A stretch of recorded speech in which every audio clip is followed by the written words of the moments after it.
right, so we're still sticking with kind of the verses that we've been talking about the last couple days. So James 4, mostly just 1 and 2 this morning. One of the great things about James is that he really encourages action with, like, not just knowing stuff, but then you have to do something with it. And so, so we wanted to talk about ways to put things into practice. So the first verses 1 and 2, you can see on the screen here. What causes fights and quarrels among you? Don't they come from your desires that battle within you? You desire, but you do not have, so you kill. You covet, but you cannot get what you want, so you quarrel and fight. You do not have because you do not ask God. And so the question that we thought we would kind of focus on this morning is like, what if we have quarrels and fights in our lives, and what do we do with that? If you're not seeing eye to eye with someone, how do we live this out? And so, we thought we would walk through a couple of components of that this morning. And there are lots of references in the Bible to anger, because that's kind of where it starts. And so in Ephesians 4, verse 26, it says, "In your anger, do not sin. Do not let the sun go down while you are still angry." And so there's there's lots. We could probably speak for a whole week on just this idea. But the idea is that anger itself is not sin, right? Like, do not sin in your anger. Like, we're going to get angry, and there are going to be quarrels and fights, because we're human, and we're always going to battle, things that we want and can't have, and, all the rest of it. But what do we do? Yeah, what do we do with that? And what does that mean to not be angry when you go to sleep? And that can come down to the verse goes on to say, "Do not let the devil get a foothold," which is also an interesting concept. But like, in our anger, if we're holding on to these things, we're just ruminating. We've all been there. Somebody said something to us, or somebody did something to us, and we just like play it over and over in our mind. And maybe it's like, I should have said this, or I should have done this, or right? Like, I know we've all been there. So that's kind of what this is about. But when we allow that to happen, that's when the trouble comes, and that's where sin can kind of get a hold with anger. Yeah, and so this takes a lot of wisdom. Going back to our conversation earlier this week of worldly wisdom and godly wisdom, and worldly wisdom would say, ruminate and pay back and make fun of and do the things to kind of get back at the person who hurt you or who made you angry. But godly wisdom would say, actually, that's not productive, and that's not going to lead anywhere good. And so if we look in the book of Proverbs, which has a lot to say about anger as well, actually. It says, "Mockers stir up a city, but the wise turn away anger." So instead of stirring up the anger and making it worse, which we can be good at, like, anyone have a sibling? Are we good at that with our siblings? Their pressure points. You know how to needle them. You know how to get them riled up. That actually is not helpful, and that's not wise. And so wise people learn how to diffuse the anger and to calm the situation down rather than stir it up and make it even worse. So there's a ton of great resources, and just kind of recently I had come across one in particular. And so this picture is so helpful. And one of the things that I've learned over time is that, like, very rarely, not that it's impossible, because sometimes anger is just anger, but oftentimes anger is actually something else. And so anger is safer to express than some of these under the water, if you think of it as an iceberg, right? And in a lot of families, anger is acceptable. A lot of places just in the world, right? Like, to be angry is okay, but you wouldn't really want to be like some of those other ones, And so if you think back to the last time that you responded in anger or felt really angry, maybe there was something else kind of underneath. Like, I know for me, if I'm embarrassed, it's way easier to respond in anger than to admit, hey, that actually was really embarrassing, or triggered some kind of shame response in me. Oftentimes it's because I'm hungry, really. And my family will attest to that, and maybe my coworkers as well. True. So, but it is interesting, and I think that goes back to what we talked about, right? Like, James was right on the money with this. He's like, where does the fighting and the quarreling come from? It's all these things that are going on underneath the surface. You want something, you don't get it, right? So jealousy, contempt, sometimes we can look at these things and think, oh, this is just like psychology or self-help or whatever, but you're like, actually, there's a lot of biblical wisdom, because that's kind of where a lot of the stuff comes from. So.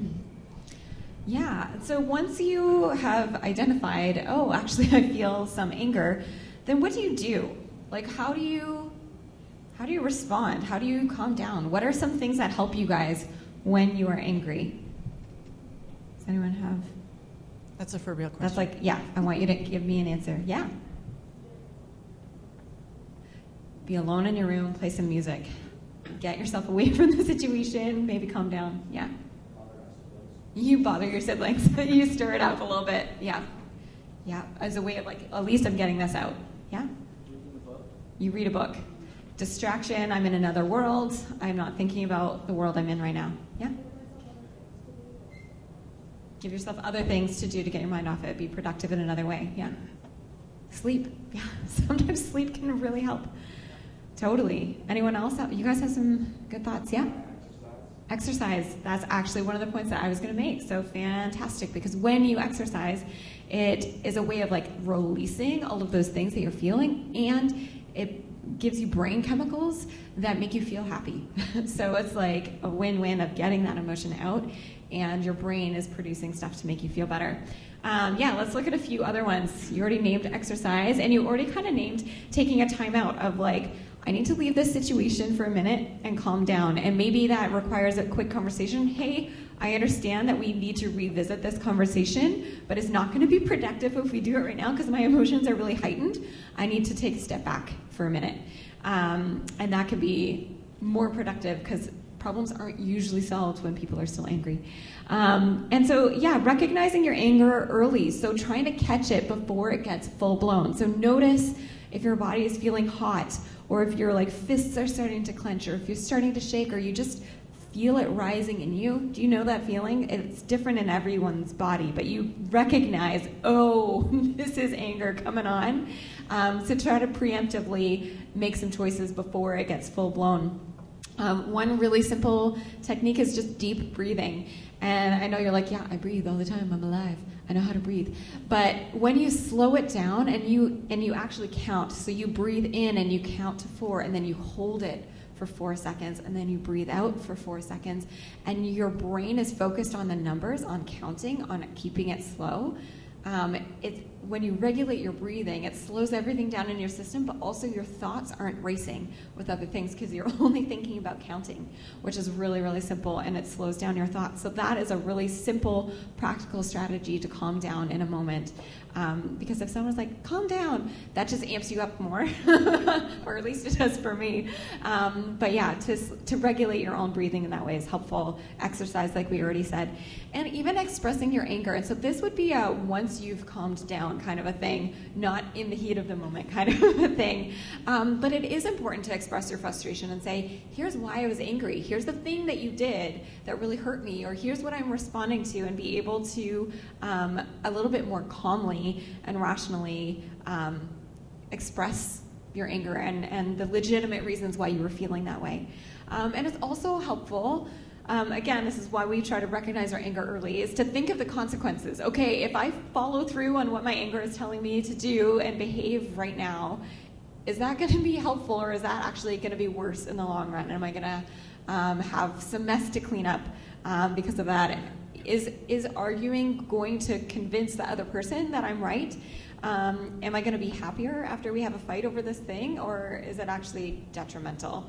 And then the last suggestion is visualization, which can be just a technique for calming yourself down. So maybe you want to just imagine a peaceful scenario. Maybe you like to go for a hike by a stream in town, and so you picture yourself being there, and you hear the birds, and you feel the breeze, and you're just listening to the rippling water. Or maybe you're like, I want to go to a beach and I want the sun on me, and I want to hear the crashing waves, or maybe you're like, I want to hike in a mountain. Whatever it is that feels calm and peaceful to you, that is away from the situation that is making you angry, and you picture that with all 5 senses, with all the details, that can help to calm you down in the midst of a heated moment. Right. So, anger, what you're doing to like slow things down. That part is past. And then what do we do? One of the things that there's so often things in life where you're like, well, the Bible doesn't actually talk directly to that. But there are a lot of things that the Bible does, and this is one of them. So the one thing that the first thing when situations of conflict come up, it's like, go to that person. Like, no matter who it is that comes to me that's like, raging about something, once, kind of the venting part is past, it's like, have you talked to that person? Because that is the first thing. Don't go to your friends. And it's so tempting, right? Because we want to, like, gather our allies and have us versus them, and you want people to reassure you, yeah, you're right, you should be angry, that was terrible. Like, don't do that. Jesus is like, go to that person and try to figure things out. That's always the first step. And I know, like, especially high school context, it can be, we're almost wired to do that, and, kind of act on that. And sorry, maybe this is a complete overgeneralization, but, like, for sure girls more than boys. So totally acknowledge that. I know there's some giggling in the back row, especially there. Because we like to do things in community, and even this part of life happens like that. But don't do that. And then if that doesn't work, if you're like, yep, I have, and they don't, it's not working, call in somebody who's a little older, a little wiser, maybe a godly person to be like, I need your help to try to figure this out. But again, don't go to friends, don't create sides, and it's not Survivor. Try to choose someone neutral who is like distant from the situation. Yeah, that's good. Right, so that's the first thing. And then apologies. So apologies are so hard. I know that. I still struggle with that, and part of it's just because, as again, we've been talking about in James, it takes humility, right, to say you're sorry, to admit that you've done something wrong, if it is in fact you who have done the things wrong. And so we're going to talk a little bit about what a good apology is, but we have a couple examples of what apology is not. I'm sorry that people are so jealous of me, but I can't help it that I'm popular.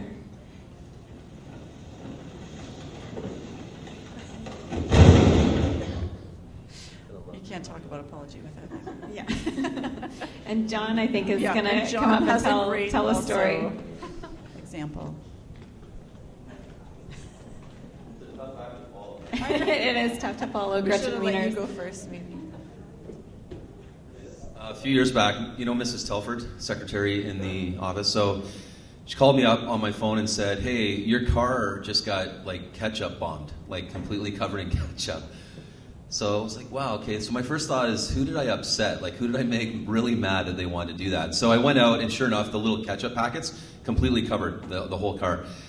So couldn't figure out what happened, had to clean it off because ketchup's really bad for the paint. And a couple days later, I got a letter, like a note, an apology note. And what had happened is some Eden students mixed it up with some students from another school at the Wendy's, got into a bit of an altercation, and I guess a student from the other school decided to catch up who they thought was another Eden student's car, right? So I got this note, and it just said, hey man, sorry I catch up your car, I didn't know it was yours. And that was it. Not sorry that I did it. I wish it would have been the other people, but sorry that I mistook your car for someone else's. Also not a great apology. Yeah. So what does an actual apology entail? Because we've all, like you have a situation and someone's like, yeah, I'm sorry. And you're like, are you really sorry? Like, when it's not real. And you also know, again, probably back to siblings, when you're giving an apology and you don't really mean it. It's like your mom told you, go say sorry to your brother, right? And so you do that. But the first thing in a real apology that is so important is really just to reflect.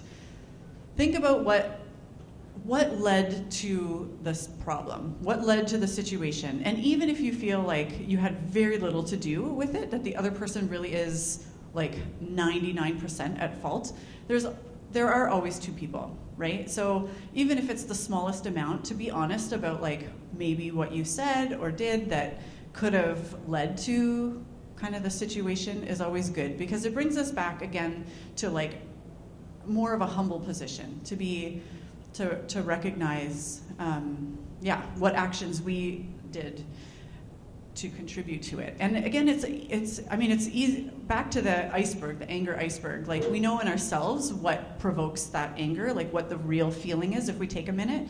And so even to try to do that with the other person, like, what emotion, what did I bring up in them that caused them to react with anger? Because if we're willing to kind of put ourselves in the other person's shoes for a minute and be like, that was maybe embarrassing for them, or obviously I hit like a very sensitive spot or nerve that brought, and anger was the safest response. And so let's talk about that instead of how offended and how hurt I was by what happened.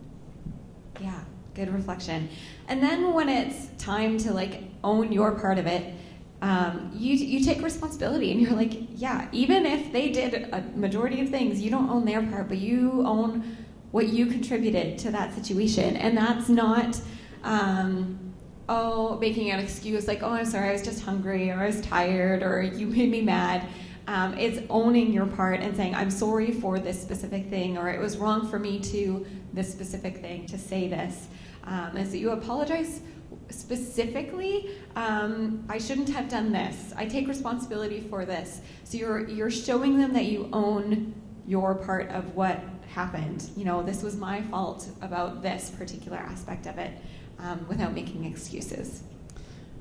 And then listening, which is also the hard part. Like, just to listen to the other person, allow them a little bit of space to explain where they were coming from or how they felt or what happened without interjecting. Even if you're like, I don't believe a word you're saying, or that was totally wrong, like whatever that can kind of bring up with us, to allow the other person to share. It's about respect, right? Like, if you care about this person and you value the relationship, taking those couple minutes to let them share from their perspective can also help to kind of lower the situation and bring things back to a good place. Yeah. And once apologies have been made, and hopefully it's from both sides at that point, everyone's able to own their part of it. But that doesn't always happen. But then comes forgiveness. And so we're called to forgive. And that doesn't mean letting someone off without any consequences. Like, that can still happen. But it means I'm choosing to let go of my resentment. And I'm choosing to treat the person who hurt me, I'm choosing to treat them with compassion.